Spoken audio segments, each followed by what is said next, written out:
24. Kun tug'di Alining o'gdilmishni chaqirtqanligi aytiladi. Ali Oytoldining motamini o'tkazdi. O'g'lini chaqirtib, uningga pand nasihat qildi.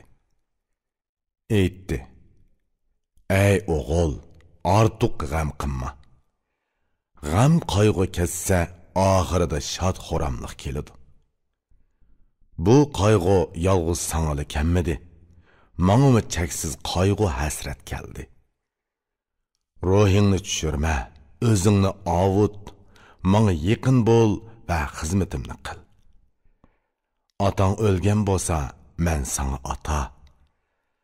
Men otadarchilik qilay, manga o'g'il bo'l." O'gdilmishning Aliga javobi. O'gdilmish yer updi va aytdi: "Ali, el boshqurib uzun yil yashag'in. Men yetishtirgan quling va sening xizmatkoring. Ali uchun mening jenim pido bo'lsin. Atamning jenimi Ali uchun pido bo'ldi. Tangri bu qulnimi sana pido qilsin." O'g'il otasining xetini chiqardi. Adab va hurmat bilan Aliga taqdim qildi. Ali xatni oldi va ichib o'qidi. So'zlarini tushundi va "Ey esit zirak" dedi. Aytdiki: "Ey mehribon, kishilarning oldi, ishkimni quruq, o'rinni bo'sh qo'yding. Tirikligingda xizmat qilib haqqimni ado qilding. O'lardimi tashvish qilib g'amimni yeding. Men sening haqqingni ado qilolmadim. Sening haqlaringni Xudo ado qilg'ay. Men sendan bugun qanchalik so'yingan bo'lsam, sanamo Xudo minglarcha so'yinch va baxt ato qilsin." Ali ko'zidan yosh to'kib so'zini to'xtatdi. O'g'il u yerdan qayg'u alam quchib yenib chiqdi. Ruhi tushgan holda kelib uyiga kirdi. Ishkini taqab hasrat nadomat bilan bir qancha kunni o'tkazdi. Oytoldining o'g'li sadiqi ihson qildi. Kambag'allarga kumush va tovar durdun ulashtirdi. Otasining qayg'usini shundoq kechirdi. Yaxshi odamlarni o'ziga yaqin tutdi. Otasining pandini tutdi, to'g'ri yo'lda yurdi. Baxti kundan kunga ziyoda bo'lib, kuni parladi. Aqlliq beshidan ish o'tgan al ishini biladigan kishi nima deydi? Angla.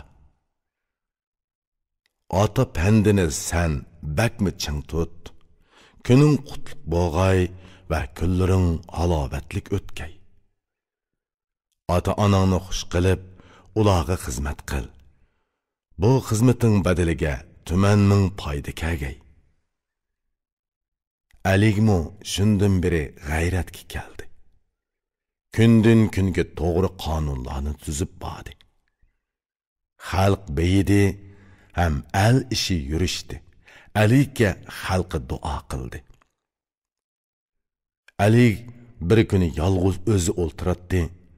Qo'lidagi kitobni qo'ydi va ko'zini uzoqqa tikdi. Aqli chegildi, ko'ngli hech nimani tushunmadi. So'ramoqchi bo'ldi, lekin hech kim tepilmadi. Qara, Oytoldining fazilatlarini asladi. Darixa, u erlarning eri edi, dedi. U ishkimning ko'rki, menga yaxshi hamroh edi. U bejirgan ish xalqqa foydali edi. Hamrohim yo'qoldi, o'rni bo'sh qoldi. Bu bo'shliqni to'ldira oladigan biror kishi bormi? Yana o'ylanib, o'gdilmishni esiga oldi va dediki: "Men bir yaxshi ishni unutibdiman. U Oytoldi o'lar vaqtida o'g'lini menga topshirgan edi. Men uni nemishqa unutdimkin tang? Otasi o'lgan bo'lsa, o'g'li hayot bor. Birini yo'qotdim. Endi birini tutay." Darhol odam avatdi. O'gdilmishni oldiga chaqirtdi-da, ishni hal qildi.